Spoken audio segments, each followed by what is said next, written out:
Hi, everybody. This week, we continued our mission to destroy ISIL. This remains a difficult fight, and the situation in Syria and Iraq is incredibly complex. ISIL's entrenched, including in urban areas. It uses innocent civilians as human shields. Despite these challenges, though, I can report that we're making progress. And this week, I directed my team to continue accelerating our campaign on all fronts. Our 66-member coalition, including Arab partners, continues to grow stronger. More nations are making more contributions.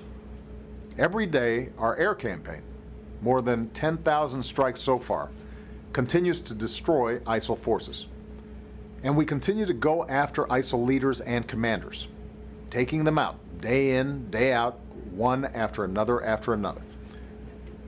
In Iraq, ISIL has now lost more than 40% of the areas it once controlled. In Syria, a coalition of local forces is tightening the squeeze on ISIL's stronghold of Raqqa. As we bomb its oil infrastructure, ISIL's been forced to slash salaries of its fighters. Thanks to the work of many nations, the flow of foreign terrorist fighters into Syria finally appears to be slowing. In short, in Syria and Iraq, ISIL's territory is shrinking, there are fewer ISIL fighters on the battlefield, and it's harder for them to recruit and replenish their ranks. Still, the only way to deal ISIL a lasting defeat is to end the civil war and chaos in Syria upon which ISIL thrives. A cessation of hostilities in the civil war is scheduled to take effect this weekend. Now, we're not under any illusions. There are plenty of reasons for skepticism. And even under the best of circumstances, the violence will not end right away. But everyone knows what needs to happen. All parties must end attacks, including aerial bombardment.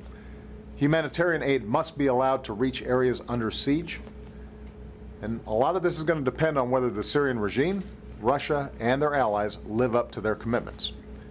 The coming hours and days will be critical, and the world is watching. That said, there will be absolutely no ceasefire in our fight against ISIL. We will remain relentless.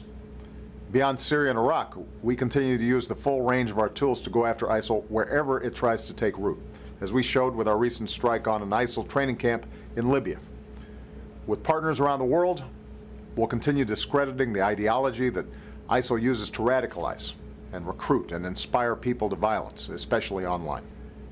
Finally, we'll continue to stay vigilant here at home, including trying to identify lone actors or small groups of terrorists like those in San Bernardino, which are harder to detect. Our Homeland Security and law enforcement professionals are hard at work 24/7. At the same time, we'll keep working to build partnerships of trust and respect with communities to help them stay strong and resilient. And all of this includes upholding our values, including freedom of religion, so that we stay united as one American family. This fight against ISIL will remain difficult, but we will continue to draw on all elements of our national power, including the strength of our communities and our values as Americans. And I am absolutely confident that we will prevail. We will destroy this barbaric terrorist organization and continue to stand with those around the world who seek a better and safer future.